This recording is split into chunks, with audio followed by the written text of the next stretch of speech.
Assalomu alaykum azizlarim. Bugungi videomiz barchamiz uchun qadrli va muborak bo'lgan oy haqida. Avvalo kirib kelayotgan muqaddas oy bilan barchangizni chin qalbimdan tabriklayman. Ramazon muborak bo'lsin. Ramazon bu shunchaki ro'za tutish oyi emas. Bu oy sabr oyi, shukr oyi, qadr qalbni poklash oyi.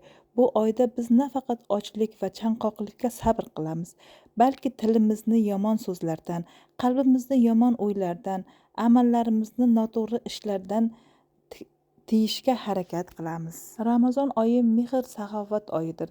Atrofimizdagi muhtojlarga yordam berish, ota-onamizni duosini olish, qarindosh urug' va qo'ni-qo'shni bilan aloqani mustahkamlash aynan shu oyda yanada kattaroq savob bo'ladi.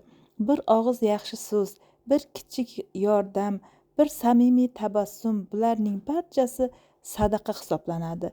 Bu oyda Qur'on nozil bo'lgan. Shuning uchun ham Ramazon Qur'on oyidir. Har kuni hech bo'lmaganda bir necha oyat bo'lsa ham Qur'on tilovat qilishga harakat qilaylik azizlarim. Qalbimizni Qur'on nuri bilan yoritaylik. Chunki haqiqiy xotirjamlik va baraka aynan shunda. Ro'za bizga sabrni o'rgatadi. Och qolgan inson boshqalarning holatini chuqurroq his qiladi. Shuning uchun Ramazon bizni rahmdil, mehribon va shukr qiluvchi insonlarga aylantiradi.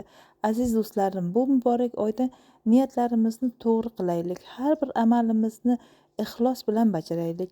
Kim biladi, balki bu Ramazon hayotimizni butunlay o'zgartirib yuborar. Balki aynan shu oyda qilgan bir duoyimiz va barcha duolarimiz inshaalloh ijobat bo'lar.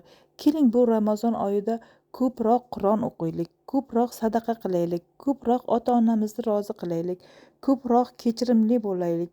Alloh tutgan ro'zalarimizni, qilgan ibodatlarimizni qabul qilsin. Xonadoningizdan tinchlik, qalbingizdan iymon, hayotingizdan baraka arimasin. Yana bir bor barchalaringizga Ramazon muborak bo'lsin. Agar videomiz sizga yoqqan bo'lsa, like bosishni va kanalimizga obuna bo'lishni unutmang. Yaqinlaringizga ham ulashib qo'ying, savobga sherik bo'ling.